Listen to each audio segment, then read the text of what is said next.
18वीं पुतली तारामती की कहानी। राजा विक्रमादित्य की गुणग्राहिता का कोई जवाब नहीं था। वे विद्वानों तथा कलाकारों को बहुत सम्मान देते थे। उनके दरबार में एक से बढ़कर एक विद्वान तथा कलाकार मौजूद थे। फिर भी अन्य राज्यों से भी योग्य व्यक्ति आकर उनसे अपनी योग्यता के अनुरूप आदर और पारितोषिक प्राप्त करते थे।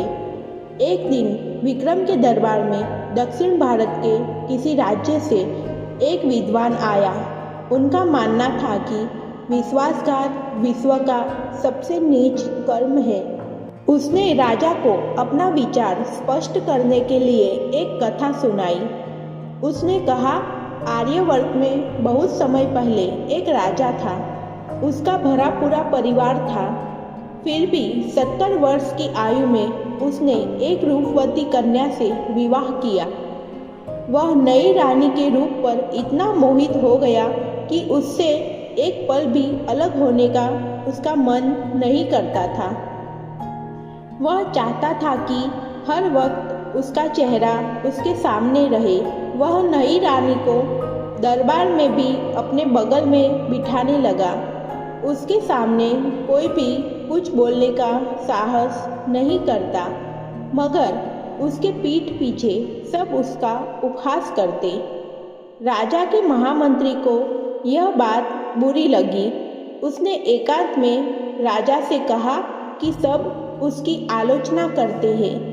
अगर वह हर पल नई रानी का चेहरा देखता रहना चाहता है तो उसकी अच्छी सी तस्वीर बनवाकर राज सिंहासन के सामने रखवा दे। चूँकि इस राज्य में राजा के अकेले बैठने की परंपरा रही है, इसलिए उसका रानी को दरबार में अपने साथ लाना अशोभनीय है। महामंत्री राजा का युवा काल से ही मित्र जैसा था और राजा उसकी हर बात को गंभीरतापूर्वक लेता था। उसने महामंत्री से किसी अच्छे चित्रकार को छोटी रानी के चित्र को बनाने का काम सौंपने को कहा। महामंत्री ने एक बड़े ही योग्य चित्रकार को बुलाया। चित्रकार ने रानी का चित्र बनाना शुरू कर दिया। जब चित्र बनकर राज दरबार आया तो हर कोई चित्रकार का प्रशंसक हो गया। बारीक से बारीक चीज को भी चित्रकार ने उस चित्र में उतार दिया था। चित्र ऐसा जीवन था मानो छोटी रानी किसी भी क्षण बोल पड़ेगी। राजा को भी चित्र बहुत पसंद आया। तभी उसकी नज़र चित्रकार द्वारा बनाई गई रानी की जंघा पर गई, जिस पर चित्रकार ने बड़ी सफाई से एक तिल दिखा दिया था। राजा को शंका हुई कि रानी के गुप्त अंग भी चित्रकार ने देखे हैं और क्रोधित होकर उसने चित्रकार से सच्चाई बताने को कहा। चित्रकार ने पूरी शालीनता से उसे विश्वास दिलाने की कोशिश की कि प्रकृति ने उसे सूक्ष्म दृष्टि दी है, जिससे उसे छिपी हुई बात भी पता चल जाती है। तिल उसी का एक प्रमाण है और उसने तिल को खूबसूरती बढ़ाने के लिए दिखाने की कोशिश की है। राजा को उसकी बात का जरा भी विश्वास नहीं हुआ। उसने जल्लादों को बुलाकर तत्काल घने जंगल में जाकर उसकी गर्दन उड़ा देने का हुक्म दिया तथा कहा कि उसकी आंखें निकालकर दरबार में उसके सामने पेश करे। महामंत्री को पता था कि चित्रकार की बातें सच है।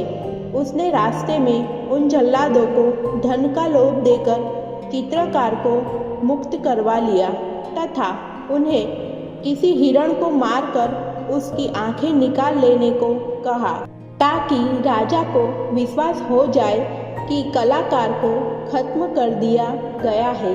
चित्रकार को लेकर महामंत्री अपने भवन ले आया तथा चित्रकार वेश बदलकर उसी के साथ रहने लगा। कुछ दिनों बाद राजा का पुत्र शिकार खेलने गया। तो एक शेर उसके पीछे पड़ गया। राजकुमार जान बचाने के लिए एक पेड़ पर चढ़ गया। तभी उसकी नज़र पेड़ पर पहले से मौजूद एक भालू पर पड़ी। भालू से जब वह भयभीत हुआ तो भालू ने उससे निश्चित रहने को कहा। भालू ने कहा कि वह भी उसी की तरह शेर से डरकर पेड़ पर चढ़ा हुआ है और शेर के जाने की प्रतीक्षा कर रहा है। शेर भूखा था और उन दोनों पर आंख जमाकर उस पेड़ के नीचे बैठा था। राजकुमार को बैठे बैठे नींद आने लगी और जगे रहना उसे मुश्किल दिख पड़ा। भालू ने अपनी ओर उसे बुला लिया और एक घनी शाखा पर कुछ देर सो लेने को कहा। भालू ने कहा कि जब वह सोकर उठ जाएगा तो वह जागकर रखवाली करेगा और भालू सोएगा। जब राजकुमार सो गया तो शेर ने भालू को फुसलाने की कोशिश की। उसने कहा कि वह और भालू वन्य प्राणी है, इसलिए दोनों को एक दूसरे का भला सोचना चाहिए। मनुष्य कभी भी वन्य प्राणियों का दोस्त नहीं हो सकता। उसने भालू से राजकुमार को गिरा देने को कहा जिससे कि वह उसे अपना ग्रास बना सके, मगर भालू ने उसकी बात नहीं मानी तथा कहा कि वह विश्वासघात नहीं कर सकता। शेर मन महसूस कर रह गया। 4 घंटों की नींद पूरी करने के बाद जब राजकुमार जागा तो भालू की बारी आई और वह सो गया। शेर ने अब राजकुमार को फुसलाने की कोशिश की। उसने कहा कि क्यों वह भालू के लिए दुख भोग रहा है। वह अगर भालू को गिरा देता हो तो शेर की भूख मिट जाएगी और वह आराम से राजमहल लौट जाएगा। राजकुमार उसकी बातों में आ गया।